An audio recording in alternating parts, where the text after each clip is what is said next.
Speaking of situations, so you've been open since October 2019. You're coming up on your first year. Congratulations. That's right.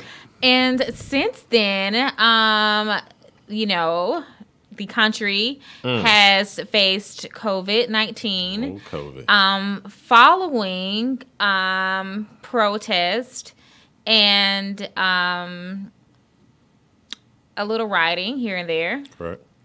And so your location had to adjust to the COVID situation with the social distancing. Mm-hmm. Then I know, like, when I was even trying to book you, then it was the protest, then there was a curfew. There was. Yep. And then, your windows were busted at one point. Correct. Correct. So, being that all this is taking place in your first year of business, That's which right. like most businesses don't even get this. That's right. How does that, just looking back on it, well, it's not really even looking too far back, but Yeah.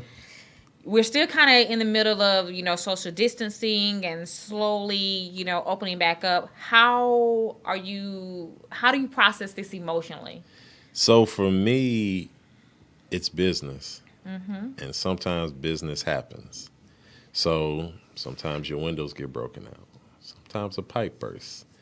Sometimes there's some new regulations that the city may implement.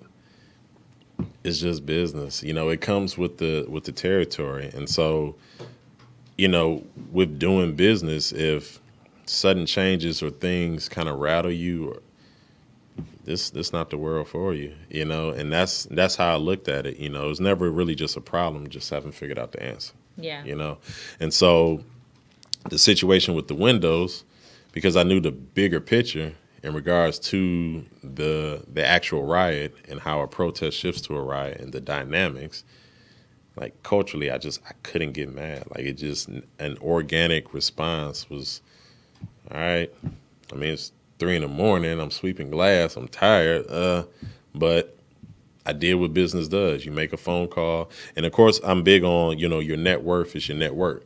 So when you do good business and you have good energy, people speak on your name in circles that you're not unaware of, and so they become your resume. And so Mm-hmm. when are in a jam and you reach out for people, they're quick to help you because okay, yeah, he's a solid individual. I like Right. how he does business.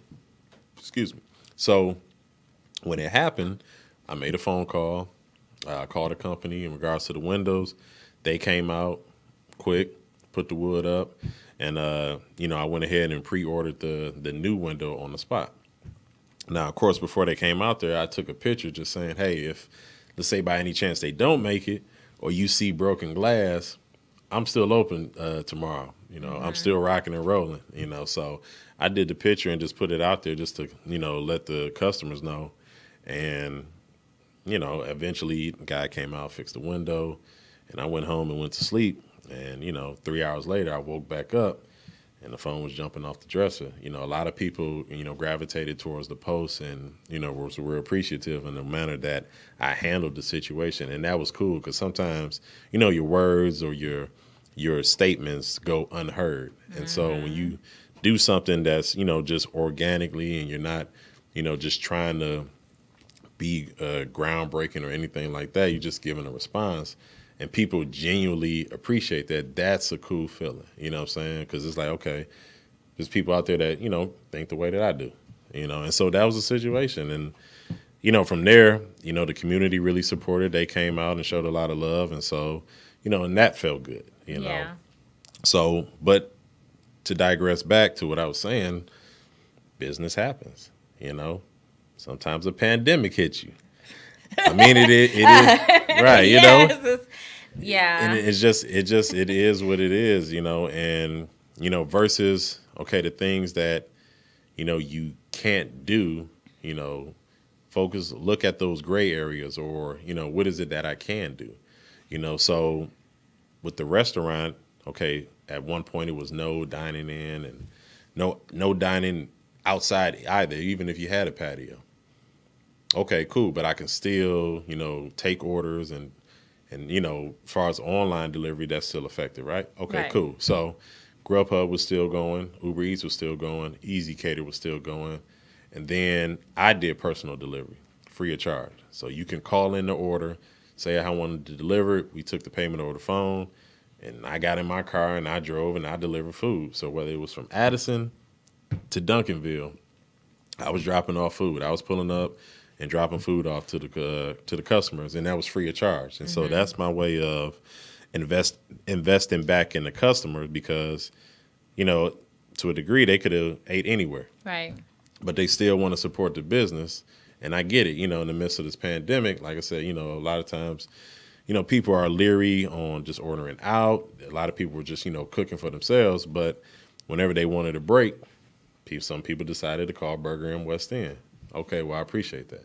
And in return, I'm going to drop the food off and it's free delivery, and that was my method with that. And I just turned the restaurant into like a food truck. You ordered your food, you can pull up and maybe pull to the side. We would bring the food out to you, curbside delivery. And, as time went on, of course, there was the curfew. And so we just adjusted the hours and people still came and supported.